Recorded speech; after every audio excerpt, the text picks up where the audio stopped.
लोगों के पास paying capacity नहीं है, आज लोग परेशान हैं। तो ये सारी समस्या लेके आदमी किसके पास जाएगा?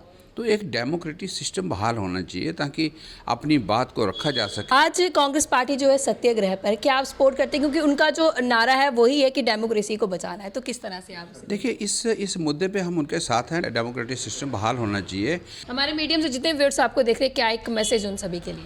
मैं सभी को यही गुजारिश करूंगा कि अपने आसपास साफ सफाई रखें और आपस में भाईचारा उसको मजबूत रखें। आप देख रहे हैं यंग बाइट्स, मैं हूं आपके साथ पूजा ठाकुर। आज के पॉलिटिकल पल्स में मैं आपकी मुलाकात करवाने जा रही हूं सुरेंद्र सिंह शिंगारी जी से, जो कि आम आदमी पार्टी के सीनियर वाइस प्रेसिडेंट हैं जम्मू प्रोविंस के। तो सबसे पहले जम्मू कश्मीर के कई सारे मुद्दों पे इनसे चर्चा करेंगे और जानेंगे कि आखिरकार किस तरह से लोगों का समर्थन ये करें और किन किन मुद्दों को लेकर इनकी पार्टी आगे बढ़ रही है। सबसे पहले बहुत बहुत स्वागत है आपका यंग बाइट्स में। जी, आपका भी बहुत बहुत शुक्रिया जी। आपके माध्यम से सबसे रूबरू होने का मौका मिला।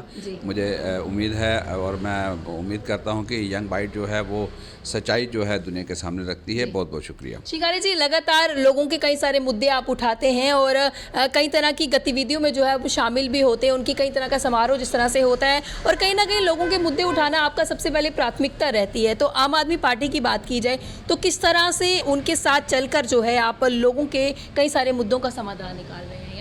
देखिए, सबसे पहले मैं आपके माध्यम से ये कहना चाहूँगा कि एक डेमोक्रेटिक सिस्टम जो है वो बहाल होना चाहिए। वो सबसे इम्पॉर्टेंट है। मुझे लगता है कि आज की डेट में अगर कोई जनता परेशान है, उसको कोई रास्ता ही नहीं मिल रहा है कि जाए किसके पास, किस तरफ जाए। तो वो ये चीज़ बड़ी इम्पॉर्टेंट है। आज लोग परेशान हैं।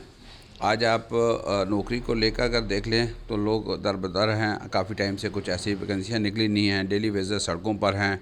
आप ये देख लें कि हमारा लाइट की और स्मार्ट मीटर लग गए। लोगों की नींद भी मैं कहता हूँ ख़राब हो गई। लोगों को इतने इतने बिल आ गए। वो कहते हैं कि हमारा इतने इतने बिल हैं कि अगर वो अपना मकान भी बेच दें तब भी वो बिल को चुका नहीं सकते। 5-5, 6-6 लाख रुपये बिल हैं। अच्छा, उसके बाद फिर आपका प्रॉपर्टी टैक्स आ गया। अब लोगों के पास आमदन का ज़रिया कम है।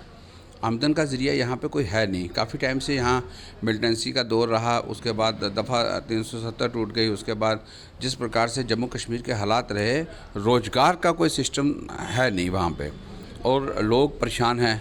वो डिमोलिश फड़िया रेडियाँ भी उठा दी और आपका बिजली का बिल हो गया, आपका प्रॉपर्टी टैक्स हो गया। ये तमाम चीज़ें जो हैं ये एकदम से लोगों के ऊपर सिर पर एक बोझ बन गई। होना चाहिए था। हम भी चाहते हैं कि सिस्टम को ठीक किया जाना चाहिए था, पर इसको स्टेप बाय स्टेप, क्योंकि इतनी जल्दी में ये सारा हाश फाश में हुआ। लोगों के पास पेइंग कैपेसिटी नहीं है, आज लोग परेशान हैं। तो ये सारी समस्या लेके आदमी किसके पास जाएगा?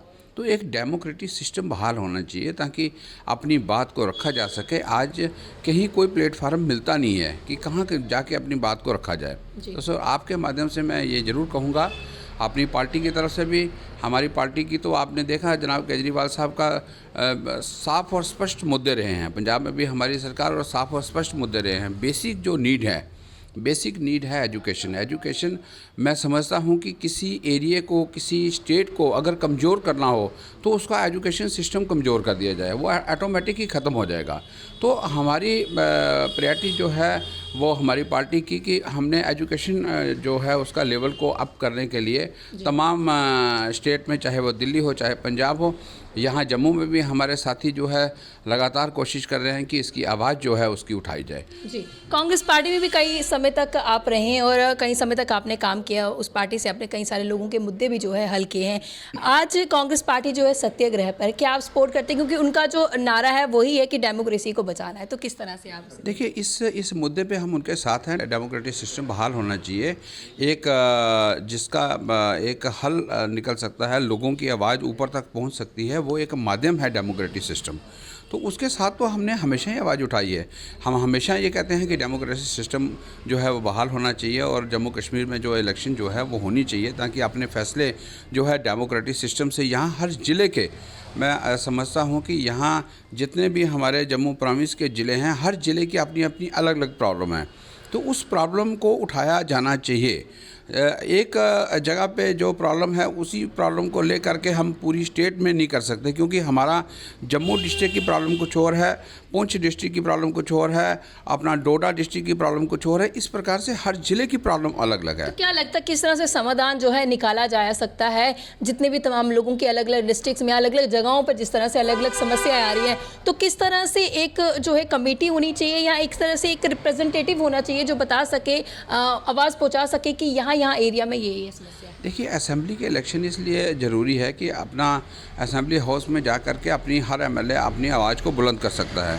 यहाँ हमारी कॉरपोरेशन बनी है, यहाँ 5 सरपंच बने हैं, वो अपनी आवाज़ ऊपर तक पहुँचा ही नहीं सकते। यहाँ देखें ना, सिस्टम इतना ख़राब है, इतना हर तरफ से उसको एक बाउंड कर दिया गया है। चाहे किसी भी प्रकार से लोगों के जेब में से पैसा किस प्रकार से निकालना है, पॉलिसी आज गवर्नमेंट की ये है। चाहे वो प्रॉपर्टी टैक्स के रूप में हो, चाहे वो बिजली के रूप में हो, चाहे वो जीएसटी के रूप में हो, चाहे आप ये देखें, मैं हैरान होता हूँ, ये ट्रैफिक वाले देखें आप, ट्रैफिक वाले की पूरे जम्मू में आप ट्रैफिक वाले, मैं कोई ट्रैफिक अफसरों को नहीं कहता कि वो कोई ख़राब काम कर रहे हैं, लेकिन ऊपर से जो है उनकी तरफ से आर्डर है कि किसी तरीके से रेवेन्यू जनरेट होना चाहिए, पैसा आना चाहिए।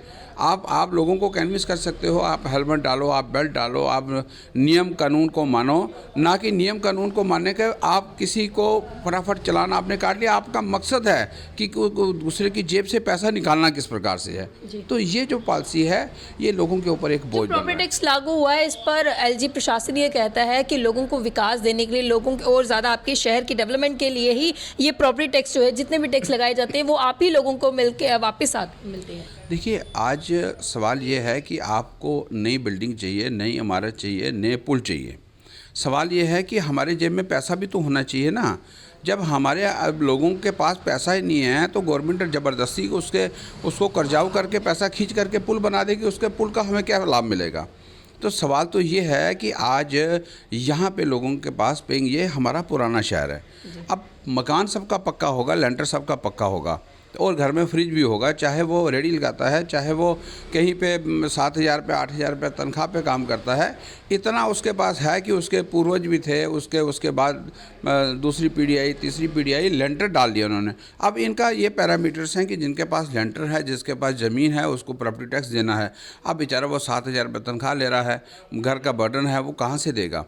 तो इस प्रकार की काफ़ी प्रॉब्लम्स हैं जो एक कमरे में बैठ करके इस पॉलिसियों को अंजाम दिया जाता है। और ग्राउंड लेवल पे मैं हैरान होता हूं, जो हमारे रिप्रेजेंटेटिव जो पहले चुन कर गए हुए थे, तो उनका कोई भी इस तरफ ध्यान नहीं है कि किस प्रकार से उन्होंने लोगों की समस्या, लोगों की प्रॉब्लम को एलजी साहब के आगे रखते और उनको कन्विंस करते कि ये जो प्रॉब्लम है, ये जो चीज़ है, ये पॉसिबिलिटी नहीं है। आम आदमी पार्टी किस तरह से लोगों के मुद्दों को हल करने में लगी है, और जिस तरह से विपक्षों की बात की जाए या कहीं अन्य पार्टी की बात की जाए, तो लगातार इलेक्शन की तैयारियों में वो है जुटी हुई, क्योंकि डिलिमिटेशन की प्रोसेस जो है वो पूरा हो चुका है और कभी भी इलेक्शन हो सकते हैं, ऐसा सुनने को भी आया है। तो आपकी किस तरह की तैयारी है? हम पूरी तरीके से तैयार हैं जी, हम इलेक्शन के लिए बिल्कुल तैयार हैं और हम चाहते हैं कि लोगों को एक मौका मिले दोबारा अपनी सरकार चुनने का। लोगों को एक वोट का जो अधिकार है वो मिलना चाहिए, वो अपने वोट के ज़रिए अपना नुमाइंदा चुन सकें और वो नुमाइंदा जो है उनकी नुमाइंदगी कर सके। तो इस प्रकार से जो है हम हमेशा तैयार हैं। हमारे मीडियम से जितने व्यूअर्स आपको देख रहे हैं, क्या एक मैसेज उन सभी के लिए? मैं सभी को यही गुजारिश करूंगा कि अपने आसपास साफ सफाई रखें और आपस में भाईचारा उसको मजबूत रखें। जी, बहुत बहुत धन्यवाद हमारे साथ जुड़ने के लिए। तो हमारे साथ जुड़े थे सुरिंदर सिंह शिंगारी जी, जिन्होंने काफ़ी मुद्दे जो है वो उठाए और ये कहा कि गवर्नमेंट को देखना चाहिए और कहीं ना कहीं एक डेमोक्रेसी होना बहुत ज़्यादा ज़रूरी। इनका कहना है कि एक पावरफुल डेमोक्रेसी की ज़रूरत है। साथ ही साथ आने वाले समय में लोग जानते हैं कि कौन सी पार्टी जो है वो उनके हित के लिए काम करे। लगातार अलग अलग पार्टियाँ जो है वो इलेक्शंस की तैयारी में लगी हुई है। अब आने वाले समय में कौन उभर के बाहर आता है, ये आने वाला वक्त बताएगा। आप से देखते रहे यंग बाइट्स। वीडियो जर्नलिस्ट अमन शर्मा के साथ मैं पूजा ठाकुर, यंग बाइट्स जम्मू।